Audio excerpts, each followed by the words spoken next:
All week, our I-Team is uncovering the truth about robocalls and efforts to stop the intrusion. Just this week, the Federal Communications Commission is warning about a scam called One Ring. Your phone rings just once to bait you to call back. Don't do it. The call could go outside the United States and cost you big money.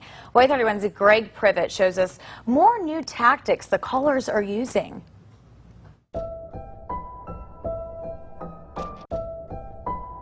I would just want to check out a couple books, today. Trying to feed the mind. Marcus Grimes loves to read.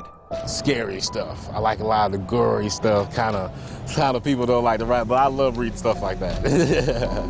This library shelf may be full of fear, but for Marcus, it's not nearly as scary as robocalls. Right there, it's right there. He's opening a new chapter in his life here in the Tennessee Valley after just moving from North Carolina. And you just moved from Raleigh? Yep, moved to Raleigh to Decatur, Alabama. Unfortunately, those pesky phone calls moved right along with him.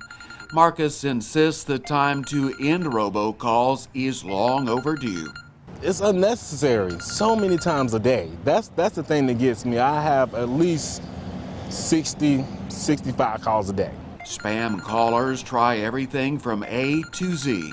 The thing about that, hit me with a 919 number, which is my area code. So I'm thinking maybe that's a residential number. Maybe it's one of my friends or something. What Marcus just described is called neighborhood spoofing, perhaps the most common type of robocall.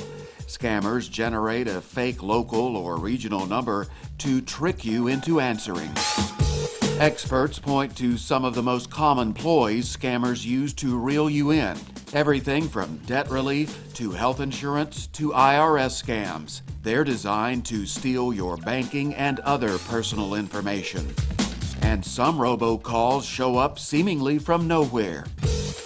Ringless voicemail drops are one of the newest tactics robocallers are using. Your phone never rings, but your inbox is flooded with voicemails. It gets worse. Call block apps don't protect you against ringless messages. Companies use ringless voicemails claiming they're not actual calls. They've used the loophole to skirt the do not call registry. But a voicemail drop is a call, according to a federal district court in Michigan. In a first, it ruled last year ringless voicemails are subject to the same regulation as calls. Some robocalls aren't illegal, just annoying, like political calls and fundraisers. There are even some good uses for robocalls. For example, messages from your child's school or from your pharmacy letting you know your prescription is ready. But it's those scammers who push people too far.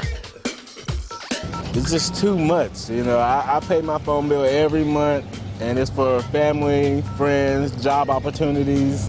Marcus Grimes wants to throw the book at robocallers. Please, the whole book, please. He's ready for the end of unwanted calls. Hey man, this is really happening to Americans, and it's just too much.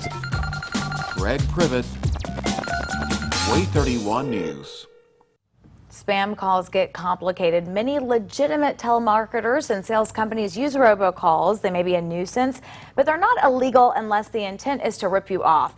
Now, the same goes for spoofing. An accepted use is someone working from home but spoofing their employer's number so you know who is calling.